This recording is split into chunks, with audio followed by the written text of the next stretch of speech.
Question of the day. What is your favorite re-implementation of a board game? Now I'm thinking of things that were a game and that got either a new theme, a new title, a sequel. Let me know in the comments below what is your favorite re-implementation of a board game. Now at first, I'm having a loss coming up with some of these, but there are a lot of these out there. Even the Azul chocolate version is a re-implementation of a board game, right?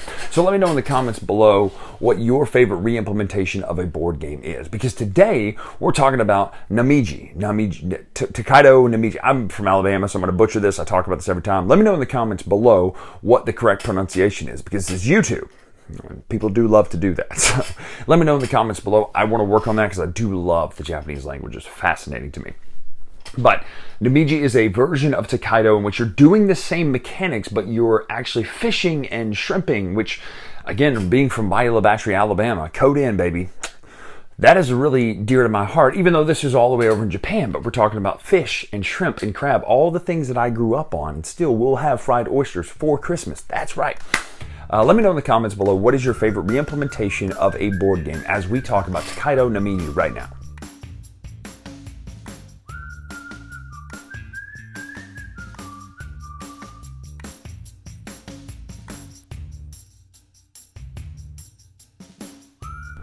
All right, this is Namiji set up for 3 players. Now, I don't know if I'm saying that correctly because I'm from Alabama and Namiji is what I would say, but this is your player board.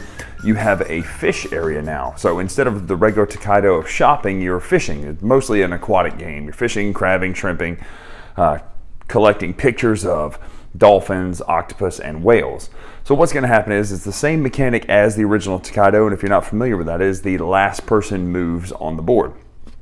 You have all these different spaces which take action. So you'll determine play order, and then once play order starts happening, let's just say we have this random assortment right here. The person furthest back in the line will then take their turn. Now this could happen where you take your turn twice. So for instance, if green is here and they choose to go here, they would then get this action, plus they would get to go again. Now if they skip ahead, then it's pink's turn. Pink goes here, then it's yellow's turn. That's the main mechanic of the game. Now as far as what you do in the game, you're going to be taking different actions to collect points at the end of the game. So we're just going to go through all the different actions here. Number 1 is fishing. You're going to choose a fishing token from here. When you take a token, you'll flip one face up. Now the reason this matters is you have this grid on your player board. You have to start in this space and then you have to place orthogonally adjacent to those. What you're looking for is when you complete a row or a column, you're going to get the points at the end of the game listed in those rows or columns. Now you're also going to have these paper boats here, and the more you get rid of, the better your or the less bad your penalty is at the end of the game. Currently it's -15. If you get rid of that one, it's -10, -6, -3, and then you don't lose any points if you get rid of all 3. The rules for placement on here, in a line, you can have the same color or shape of fish. So you could have a green stingray as well as a yellow one here, as long as you have all stingrays, or you could have all yellow across here. So same with the up and down. So you can actually box yourself out if you're not careful. So that's what you're going to be doing when you take the fishing action. You're going to take a fish and then you're going to flip one face up once you've done that. So you're going to make more and more face up out here if you take face down ones. The next one is take a tapestry. Now this would be the same for the octopus, the whale, or the dolphins. You're going to take the first one that you need. So they are in order 1, 2, 3s, 1, 2, 3, 4s, and 1, 2, 3, 4, 5. The way that works is they're going to make a picture just like in Tokaido. So the first one is the top of the picture, then the second one is down here, and it gets further down. You make this nice picture, and you score the points per the level. So 1 is worth 1 point, 2 is 2, obviously from there on. If you were the first to complete one of the pictures, you're also going to gain 3 bonus points for having it done first. So let's say we finish the whales first. That's 1 plus 2 plus 3 plus 4 plus 5 plus 3 if you're the first one there. So that's what the tapestry spaces do. That's what the fishing spaces do. This offering space is how you get rid of these tokens. These are going to be on your board. You're going to pull these off to make that negative points at the end of the game better. So that's those. Another tapestry, the sacred stone. You're going to go through here. You're going to take 2 of these and choose one. Some of them are immediate benefits. Some of them are perks that you can get in the game, and some of them are points at the end of the game. So for instance, if you have at least 3 crab tokens, 4 points at the end of the game. If you were one of the first to arrive at the finish port, 3 points. So if you're one of the first over there, 3 points. So a lot of ways to get points in the game. Going further, we have the net.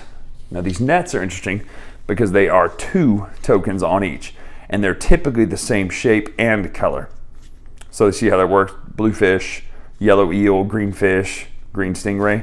you're going to be able to put two of these out on your net here into your fish grid to hopefully help you out. So if you have a blue here or yellow here, you can put these here. If you have this shaped fish here, you can put those here. So it's a way to get more fish faster and fill up your fish grid because it's good points at the end of the game.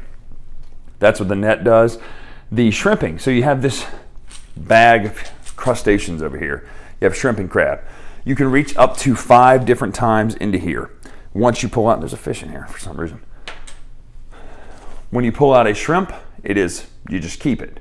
If you were to choose a crab, you could potentially hold and say, okay, well, I've got a crab now, I'm gonna wait, because the second crab you get, everything you just took out of this bag, push your luck style, goes back into the bag. When you choose to stop though, you get to keep the points that you have. That's all the actions. Then you have these spaces here. So these spaces, there's 4 of them. You're gonna choose based on your arrival time. So if you're the first one there, you get to choose first, but you're the last one to leave. The amount of these cards +1. So in a 3-player game, it'd be 1, 2, 3, 4 cards. Now some of these are instant benefits. When you may look through the pile to pick your net token instead of your normal draw. So you can just look through the nets and get the one you want. Some of them are just straight 5 points and things like that. You're gonna keep doing this until you hit the end of the game over here, at which point you will score points. The first one here will gain the 7, then the 5, then the 3. You'll score any in-game points, but it's a very simple concept, but that is how you play Namiji right there, which is a Tokaido re-implementation.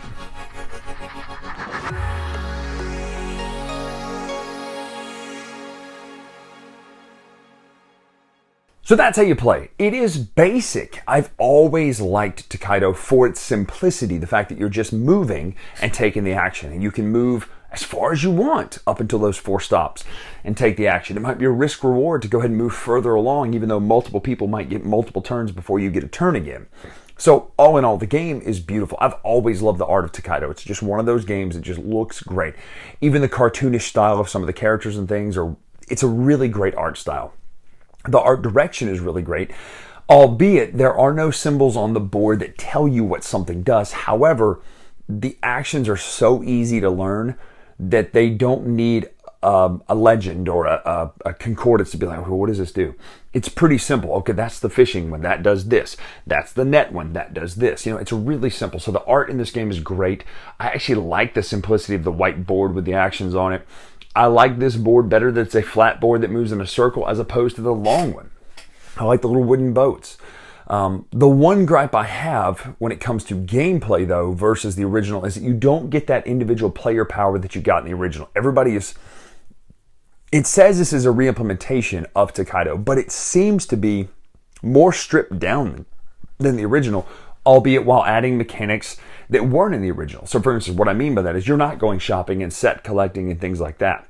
You're doing grid-based points collecting. You're doing press your luck with the shrimp. So to me, that is a perfect re-implementation of a board game. You're taking a system and then taking some of the elements out that made sense, set collecting for shopping, and you're going shrimping. Man, I really hope I get some more shrimp. I've been shrimping before. Crabs are a pain in the behind when you're shrimping, so I get that. So that push your luck element is really cool. That grid-based element is really cool, and you can get singles from the fish, or you can get doubles from the net. It's got to be doubles. It doesn't work if it's not doubles. That's a Bob Odenkirk sketch on. I think you should leave. It's phenomenal. But anyway, this game is a really great, I was going to say beginner game, but I like this game. Like I'd gotten away from Tokaido for so long because we played so many other, it's not worker placement, worker movement games that really just were so much fun that I was like, Tokaido, I'll get back to it eventually. It's one of the first board games I won in this modern era. So I've always loved Tokaido. I think though, I'm going to play this one more than Tokaido every time. If you give me the choice, I'm going to pick this one because I like that grid element and I like that push your luck element more than the original, albeit the tapestries in the original look better than the fish pictures in this one. And maybe it's because the way they're perforated and break apart that they actually have that little edge.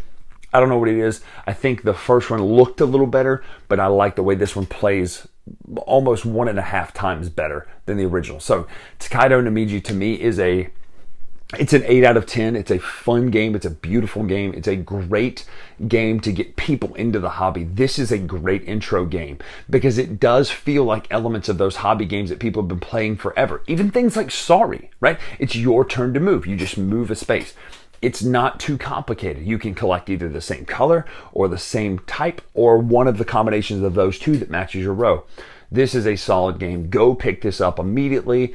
Tokaido Namiji, really big fan, 8 out of 10 from me, Brian Drake, on the Dice Tower. Now make sure to follow us on Twitter, Instagram, etc. And also, orders are in, they're shipping out. We have almost shipped every single order. By the time you're watching this video, almost every initial order will be shipped out, and we are looking to do even more orders for this Christmas season. So make sure to get your orders in now so that I can get them in before and ship to you ASAP, as all of our orders are finally in. So looking forward to that. Make sure to follow us Twitter, Instagram. We'll see you on the cruise. Dice Tower Brian, dicetowerstore.com.